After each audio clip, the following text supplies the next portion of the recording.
Hello everyone, Michelle here from Gardening TLC, and it is really hard to garden in a zone 5 because it's March and I want to go out and play in the dirt, and I can't play in the dirt because it's still frozen and it's wet and it's soggy and it's still too cold. But what I can do is plant up some things in the greenhouse to get my hands in some dirt. So do you guys want to come with me? We're going to plant cool season herbs and some dishes of vegetables. Let's go.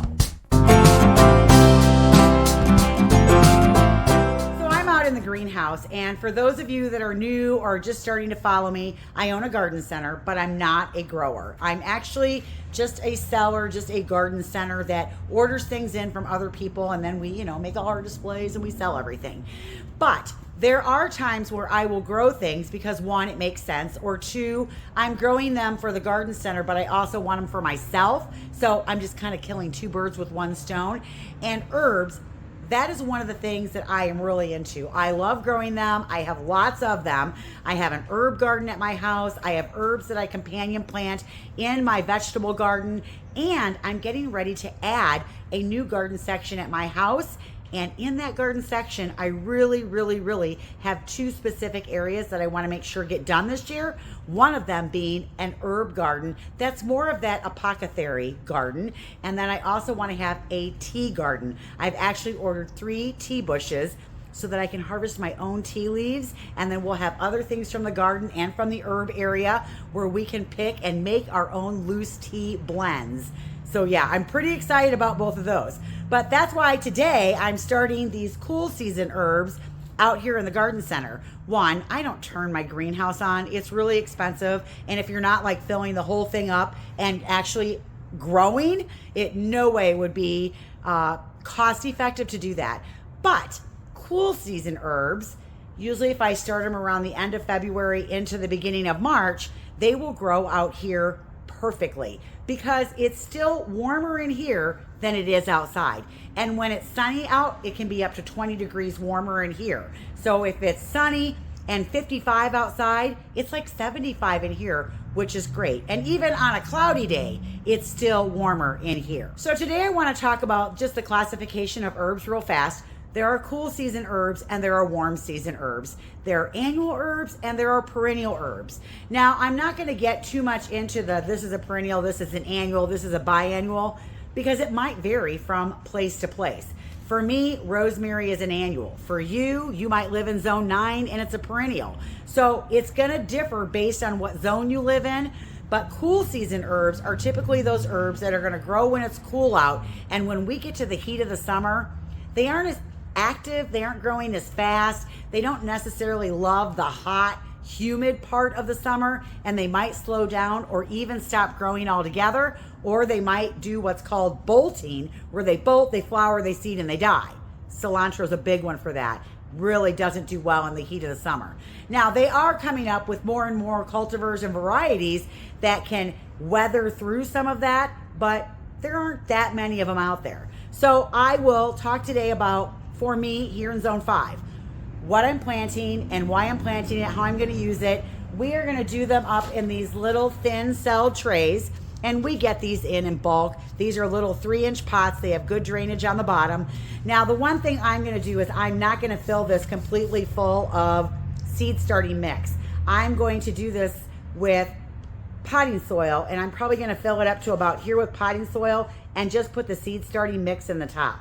Now, I'm still using a good starting potting mix that's got a lot of perlite in it so that it's really loose.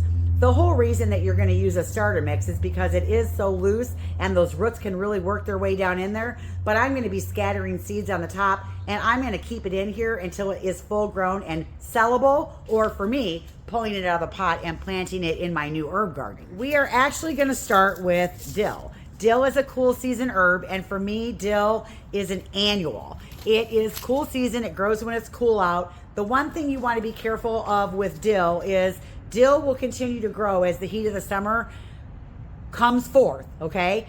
And then it's going to seed. And if that seed drops all over, dill will propagate its love all over the place. So if you don't want that, you need to stay on top of cutting your dill back. Now for me, I will let some go to seed and then I try to capture the seed so that it'll drop into a paper bag and I can use those seeds the next year. Otherwise, I try to make sure I keep the flowers off of most of them so that way it doesn't go all over my garden. But dill is one that I definitely want in my garden because I'm going to use it for pickling. And then there's some other apothecary items that I want to use the dill for that it's an ingredient in. And I love to make compound butters with dill, and I love to use dill in vinegars and oils. Now, when you plant dill seeds, you can actually do it outside, direct sow it right in the ground as soon as you can work the ground, and you want to get them about 1/4 of an inch down. So the easiest way to do it is just, I like to do furrows in my garden beds. If that's where you're going to plant it, I'm going to do the furrow, I'm going to scatter my seed, and then I'm just going to cover it up. So 1/4 of an inch, that's not very deep. And then I'm going to water it in, and remember, it's still really cool out and there's rain going on and I might even get snow cover on it. It might take it a little bit longer to germinate if it's still kind of cold at night, but it's still okay to plant it out. Usually it's going to take, what does this one say? Yeah, 7 to 14 days. I've seen it take up to 21 days to germinate. It really just depends on how cold the night temperatures are to the day temperatures. But yeah, you can do this as soon as you can work the soil. Another thing is dill is a really great companion plant for lettuce. So lettuce is another one of those seeds that you can put out when you can work the soil. So you can plant these in the same garden bed. And if you know you're going to plant cucumbers, get your dill going because cucumbers and dill like each other as well. The next herb is cilantro, and I have one here from Cornucopia, which is a brand that Renee's Garden puts out. We sell this in the store. This one is called Long Standing, and they've bred it so that it can grow longer in the heat of the summer and not poop out once it starts getting hot. Now, eventually it's not going to grow in those 90-degree days, but what's nice about cilantro is you can sow it as soon as the ground is workable. We're going to do it in these trays so that we've got them for sale, and then I'm going to transplant some into the garden and then we'll sell it as well. But you can do it later in the season too. So this is one that you would sow a row of it and then wait a couple weeks and do a succession plant and sow another row. That way you're kind of always in cilantro. Then once it poops out, you might go through like a 30 to 45 day where you can't have any cilantro, but then you can start to sow it again, usually around the end of July. Sow a row, wait a couple weeks, sow a row, and then you'll be able to harvest it all the way until fall. Now for me, cilantro is an annual and I have to replant it every single year. You can let these go to seed and collect the seeds at the end of the season, but again, be careful that you get the seeds and they don't fall all over your garden if you don't want cilantro love everywhere. Oh, and cilantro is another one that you plant 1/4 inch deep, cover it up, and then make sure that you water it in. There you go. If you're planting a garden anyways, why not plant some of these with your garden? Now, I like to plant cilantro because it's a cool season herb with cool season vegetables like spinach, lettuce, and peas. Our next herb that's a cool season herb are your parsleys. So we've got our flat leaf Italian parsley and our curly parsley. Now for me, these are biennials. I grow them as annuals because I just don't think the flavor is good on the second year parsley. So I like the curly parsley, but Italian parsley is a little bit sweeter. Now what I find with these is you can direct sow them right in the ground, but they take a long time to germinate. And sometimes if you soak the seeds overnight, it helps aid in that germination of your seeds.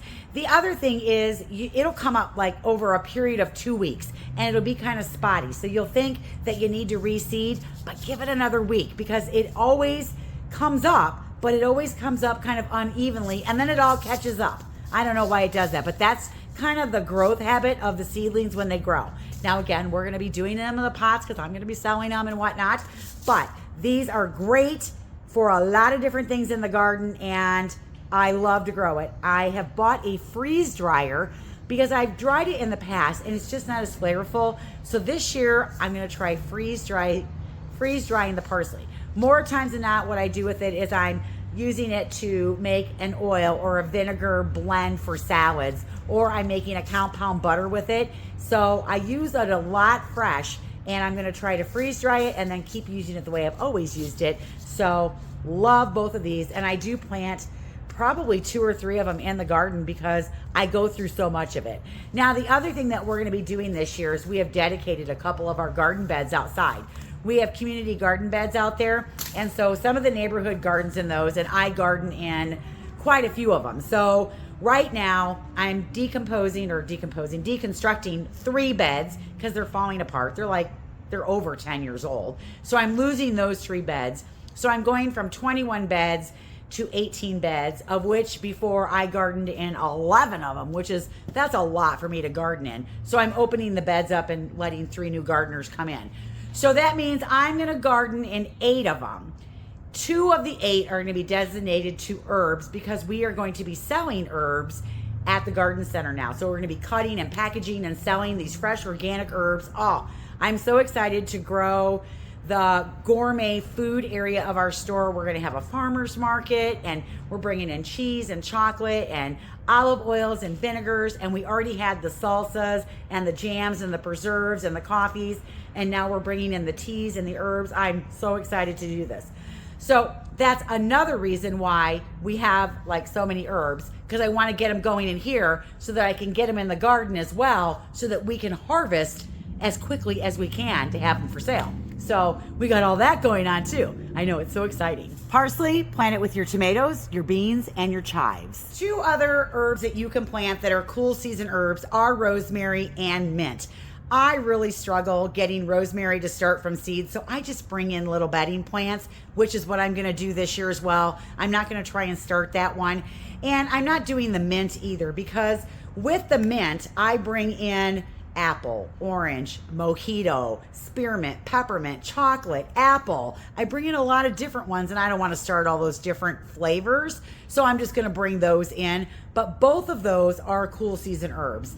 Now, rosemary, you can bring it in the house and overwinter it, but you got to give it good light, and you got to water it like mad.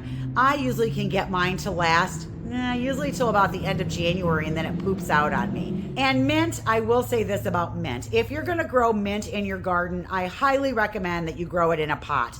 Don't put it in the ground, because it's a spreader, it's aggressive, and it will take over your life and your garden. So I grow mine in a pot, and I don't even grow it on a pot that will touch the ground. I put it up on a table or up top on something so those trailers don't hit the ground, because if the trailers hit the ground, those little things will root, and you'll get plants all over the place that way too. So just take caution with mint. Love it, grow it. I use it in a lot of different things, from different recipes for headaches to hair rinses to making ice cube things and really fun sauces and herb blends. So mint is very widely used in my garden, and I like to grow the different scents. So that's another one that you could start as well though. Now, the other ones that we're going to start today are thyme, and I'm actually going to start 3 trays of thyme. 1, because I want thyme to plant along my paths this year to help soften up all of those rocks and the boulders that we put in there to line the paths. So I am going to be growing quite a bit of thyme personally for myself. Believe it or not, thyme is not my favorite herb. I grow it, I dry it, I have some. It's not my go-to. I would rather use marjoram or oregano than I would thyme. It's just, I could take it or leave it. But we're gonna grow it, and we love it as a ground cover in the garden. Now, thyme, they say, is a kitchen garden essential. This one here, you're only gonna plant it about 1/8 of an inch deep. So basically, you're kind of putting it on the top of the soil and just scattering a little bitty bit of dirt on top. The one thing with thyme is you can't plant thyme outside direct sow in the ground though until the ground temperature is above 50 degrees. So not as early as some of the other herbs. That's why I like to start it in here. Now it can handle some cooler temperatures once it gets up. So it does really well if you start it like in one of these and then transplant it outside into the garden. So I've had good luck doing that with the thyme. The other thing is, when you cut the thyme back, it's a perennial for me. So I'm doing like a harvest. So I might go out there and cut little pieces of the thyme off here and there as I need it. But for the most part, I'm doing a big harvest in July, and then I do another big harvest in September. So this is a perennial, and it comes back every year for me. That's why I don't have that many of them in my garden. I have a lemon thyme and English thyme, and I'm going to use it along my pathways. And if I have it there to harvest, great. And if not, great. But we'll grow some for the herb garden area to sell in the store, so I got to get some going for that. But if you love thyme, it's super easy to grow. We are also going to plant chives. Now chives, there are onion chives and garlic chives. Onion chives are the ones that grow in the spring and they get the little purple flowers on them. They're cylindrical and they look like little straw tubes when they grow. When these guys come up, they're one of the first things that you'll see come up in your herb garden in the spring, and they grow, and they're really a cut and come again. And if you don't want the seeds to go all over, cut those flowers off and throw them in a salad. They're so pretty and they taste pretty good. These guys are a perennial in zone 3 through 8, and I think 2 plants is more than enough for anybody. Even 1 plant can be enough. Now, when you do these, whether you do it in the ground or you do it in your trays, darkness actually helps with germination. So this is one of the trays that you can buy, and it doesn't have any drainage holes in it. And what I'm gonna do, let me grab this, is once I fill my seed trays with this, I'm just gonna cover it with this tray, just like this. And that way it's gonna stay dark. I'll keep it watered, I'll check on it every day. And once I see them start to germinate, then I'll pull this dark lid off. But darkness actually helps them germinate. Now there are garlic chives as well. And garlic chives, instead of having a round cylindrical stalk on it, it's like a flat grassy looking blade on there, and they get white flowers on them and they bloom in the fall. And if you don't get the flowers off this, you will have these everywhere in your garden. I have these everywhere in my garden because they were there when I moved in, and I didn't get the flowers off the first year, and then they were kind of over there, and then they were over there, and now they're over here. And even this year I got the first cutting, I got out there and I got them off of there, and then they threw up some more flowers and I didn't get those. So I know I'm going to be pulling out, actually I dig them out because they're little bitty bulbs, and if you leave even a little bitty bit of that bulb in the ground, they're coming up. So be careful with the garlic chives. I think they do have a nice little aftertaste of garlic, but I don't know that they're any better than an onion chive. So I prefer the onion chives, so that's what we're going to be growing. Now, believe it or not, if you're going to grow onion chives, you really should divide your clump every 2 to 3 years. That way it keeps it fresh and healthy. The other thing is, when you put the seeds in the ground, you can work these outside as soon as you can work the soil. It doesn't have to be like in May. It can be like in April when it's still cool out. You're going to plant them a 1/4 inch, just like you did the first 2 that we talked about, which was the cilantro and the oregano. So 1/4 inch, and then cover them up, water them, and up they come. These guys take 10 to 14 days to germinate. Chives, their best friend is carrots. Sage is considered a cool season herb, but it doesn't do great if you try to self-sow it in the ground. At least I've never had great luck doing it that way. I always have better luck if I seed start it first, like in cool conditions like this, let it grow up, harden it off, and then plant it outside. So I have a beautiful patch of culinary sage in my garden, and I harvest it twice a year because for me it's a perennial. Now, the one thing I do with sage is I harvest it a little bit earlier in the fall so that it'll get a little bit of growth on it before we go into winter. The one thing I don't do with my sage is I don't cut it back in the winter because I need to protect the crown of this plant going into winter. Now, we've had some pretty mild winters, so it's been no issue, but if we have a really hard winter, it can actually take my sage plant out if I don't leave it up and protect that crown. So I wait until spring to cut it back when I see new growth starting. And I think I have 1 sage plant in my garden that is more than enough for me to do all the things that I want to do with it. And I do more things with it than just use it in my turkey stuffing. I make lots of things with sage, and we'll have some videos as we go through the year, and I'll show you what I'm doing with some of these herbs, how I'm harvesting the teas, making the tea blends. So if you're into that or you want to learn that, oh my gosh, follow me this year so that you can learn how to do it also. So today I'm going to be using these Burpee seed starting mixes. It's natural and organic, and this is concentrated. I like these because they don't take up a lot of room. Basically, what this little brick is going to turn into is 8 quarts. 8 quarts. I know, that's a lot of seed starting mix. And what you do is you take it, you open it up. I'm going to put it in this bucket right here, and then I'm going to add 4.5 quarts of warm water, and then I'm going to let it sit for like 2 minutes. And then it should start to like break apart, and then I'll mix it up, loosen it up, and then if I feel like I need to add any more water, I will. But again, remember when you're doing your seed mix, you want that seed mix to be damp, but not sopping wet. When you squeeze it, it should hold together, but it shouldn't be dripping out water. I'm also gonna do the same thing with the potting mix. Now, I'm going to be using, this is just the blend that we sell in the store. I'm gonna use the Wonder Blend Professional Potting Mix. I like this blend. It's got a nice mix of everything that's in it, and it's a pretty light, lofty potting mix. It's what I use in all my pots. I really like it. I used to use Fertilome, and I was a diehard Fertilome, but their soils just started getting so expensive for me to bring in that I was just like, I gotta find a different product. And so I landed on this one, and I really, really like it. It's called Wonder Blend, and it's made by the same company, Creekside, that makes all my other soils or blends all my other soils and my compost and things like that. So I really like this one. So I'm gonna do the exact same thing. I'm gonna dump my potting mix into my potting tray. I'm also gonna get that wet. I'm gonna blend it. And again, I wanna be able to have it damp to where it holds a form, but no water is dripping out of the bottom. So why am I gonna do that? Why do I want my soil to be wet? Well, I want it to be wet, one, so that the seed stays wet, doesn't dry out, and it helps aid in germination. But the biggest reason I'm doing it is because I want that soil to be able to absorb water. And once I get it used to absorbing water, especially the seed starting mix, because it is like a lot of core, which is like coconut fibers, if it dries out all the way and then it's got to get rehydrated and your seeds and your roots aren't established, you can really disturb your plant, or your seed floats up and floats away, or gets dislodged, or doesn't grow properly. So I need it to be able to receive water when I go to water it later.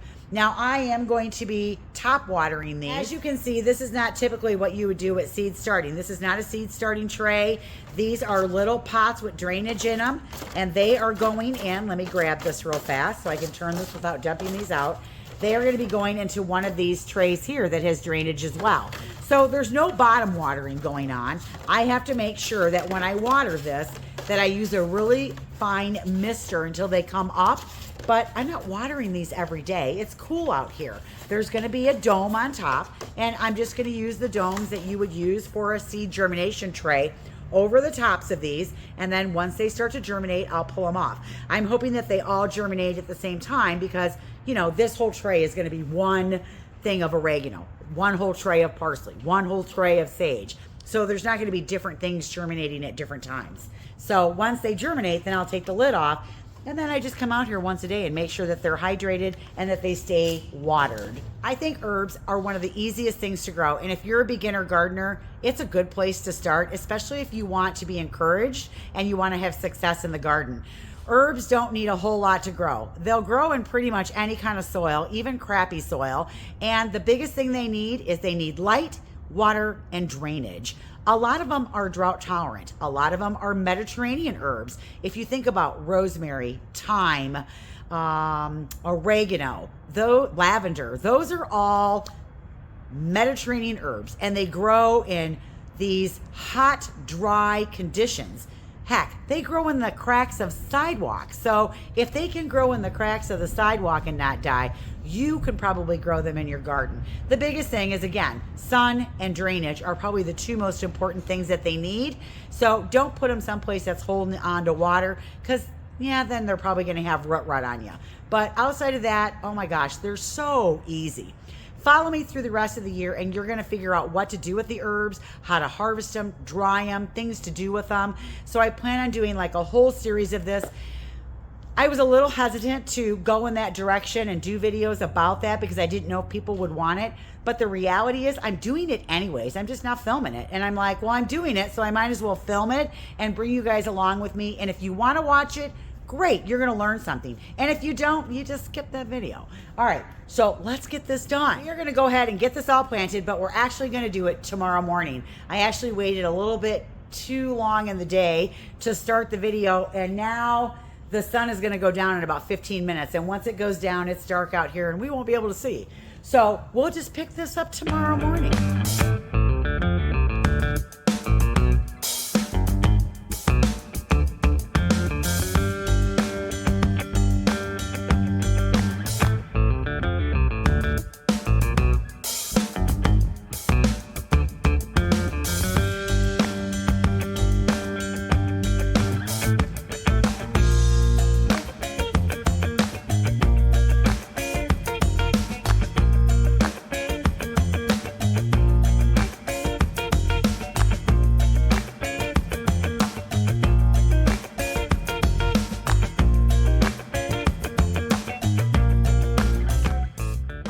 all of my containers filled up. You might have seen those on the table as I was filling up the containers. I'm using these to create cut and come again lettuce, spinach, things like that that I can sell later. I thought I'd knock it out while I was doing the herbs.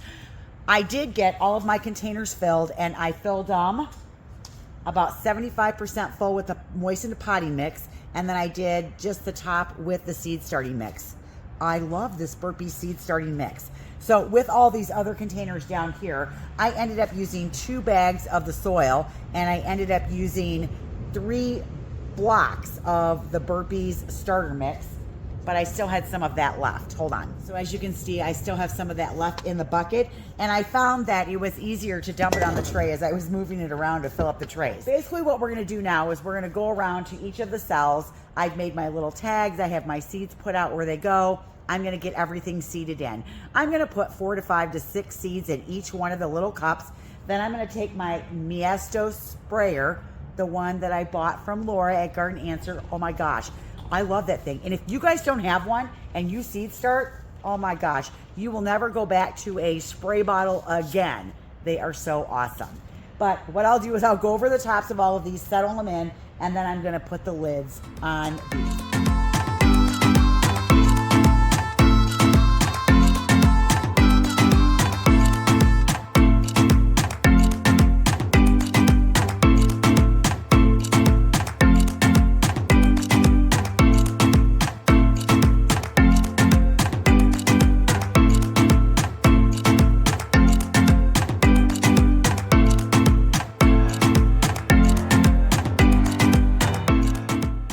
All right, there we go. I'm gonna go ahead and finish planting the rest of these up, getting the lids on them, settling them in. It's kind of a repeat of what I just did, so I don't know that you need to see that over and over and over again.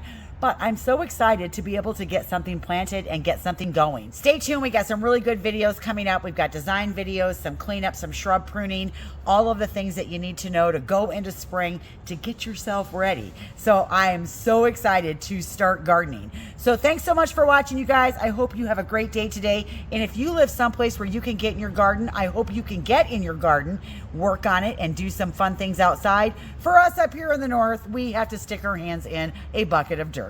But that works too. All right, guys, we'll see you later. Bye.